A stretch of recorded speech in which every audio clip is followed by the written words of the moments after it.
ఇక్కడైతే ఏ కోర్స్ తీసుకున్నాను? Advance data science using gen AI. నేను వచ్చి 10 days అవుతుంది జాయిన్ అయ్యి బ్యాచ్. ఓకే. సో ఈ 10 daysలోనే చాలా ఎక్స్పీరియన్స్ అయ్యాను. నేను ఎక్కడ స్ట్రక్ అయ్యాను, ఎక్కడ పాజ్, సో అండ్ నెక్స్ట్ ఎక్కడ త్రో అవుతున్నాను నేను నా జర్నీలో నాకు అర్థమవుతుంది. సో చాలా బాగా జర్నీ 10 daysలో నాకు అర్థమైంది. సో బాగా కేర్ తీసుకుంటున్నారు and as well as mentoring sessions చాలా బాగా చెప్తున్నారు.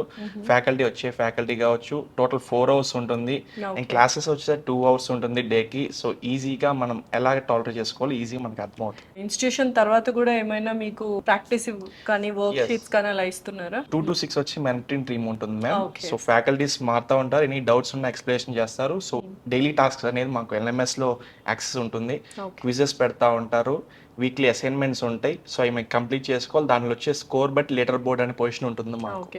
ఎటువంటి కాన్ఫిడెన్స్ వచ్చింది జాబ్ ఖచ్చితంగా కొట్టుతాను అని? మేము చదువుకున్న కేఎల్ యూనివర్సిటీలో పైథాన్ అనే కోర్స్ బట్ జస్ట్ టచ్ చేసుకుంటూ వచ్చారు, ఇక్కడ డీప్గా వెళ్తున్నారు. దానివల్ల ఏంటంటే మాకు తర్వాత ఫ్యూచర్లో వచ్చే కోడింగ్ పర్పసెస్ కూడా చాలా డీప్గా అర్థమవుతుంది.